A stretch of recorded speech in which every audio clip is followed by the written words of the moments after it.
When COVID-19 first started happening, I really didn't know what the effect was going to be on my business. And so I was trying to do all the contingencies that I could. And one thing that we were really fortunate about is we, as a food business, are an essential business. And because we have a preserved product, we have had actually an increase of sales. When the first shelter in place happened, we had a substantial spike in sales. So in that way, we weren't affected. However, because we were putting in a lot of protocols for cleanliness, I put in, even though I have a dedicated employee bathroom here on our drying yard for seaweed, I actually put in an outside stainless steel commercial wash sink unit just to make sure everybody would do more hygiene. We actually manufactured masks that are in-house masks that we have everybody wear now, that whenever we need them, we have a whole stock of them that get laundered regularly. So, all of those protocols that we had to do were really helpful to just get us ahead of the curve. And because our sales weren't affected, we probably spent, some number of thousands of dollars on protocols, on wash sink, on getting some of our seaweed drying processes really down.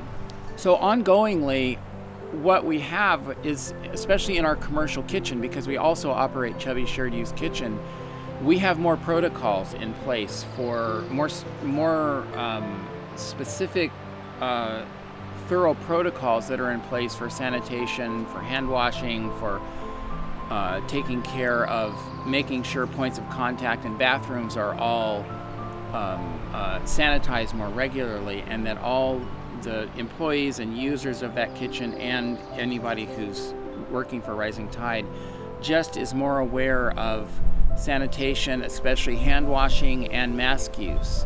And mask use is a big one. And as I had said before, we have masks. We made about, 20 masks that are specifically available to our employees that they can just use and then put into a dirty laundry bucket, and we'll just use that. And I foresee that going on for quite a while, because as far as I understand it, COVID is going to be with us for a long time. And that until we have a vaccine and we can get to the point where herd immunity can be somehow in place through a vaccine or whatever, we're just going to be living with COVID. And I foresee these protocols as something that will continue. And that's a good thing. I like that. Fortunately, we don't have impacts in sales. It looks like we won't have impacts on sales, unlike so many people. So that's just luck of the draw. As for how government has responded, I'm really impressed with how Mendocino County and the state has responded. I think that the work that's been done with the shelter-in-place ordinances and the thoughtfulness with which they've been put in place, and the coordination with the rest of the state has been really phenomenal, especially the way Mendocino County has been interacting with Northern California, the Bay Area, in maintaining kind of consistency. On the federal level, I think it's a disaster. I think this whole thing would have gone so much better if there had been federal rational guidance. I think the CDC has done a good job in putting things out as well as they can, but I think they have been hampered by political issues that are very unfortunate and not science-based. For sure, I feel supported by county. For instance, when we were going through this issue with state parks, I want to give a shout out to Dan Jurdy and Ted Williams for their work in helping make sure that seaweed harvesters in Mendocino County had access to state parks when state parks was in a hard closure. So thank you guys. And also Mike McGuire's office, and Jim Wood's office were involved with that too, so thanks to all of them. So my thoughts on what I would like to see happen with state parks, with the state, with shelter-in-place orders, city government, kind of all of that is much more coordination and much more communication. And overall, I think it really has gone well. And I would just like to see that tighter, and for there to be interagency communication to take care of issues that arise, since it's such a quickly moving situation.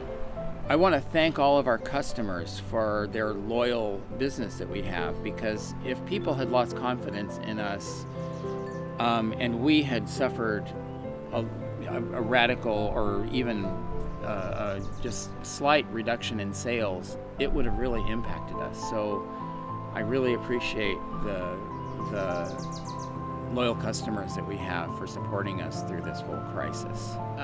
Living through COVID times has been quite amazing to me, especially as a business person and a person who's involved in community. And I see one of the things that I see is really positive is how many people are thinking well about other people now, and thinking, well, I better use my mask. I better, how can I display courtesy to other people in this time, and what does that look like? And I hope that whole attitude, once COVID is gone, is something that continues to draw people together, just this sense of courtesy and commonality.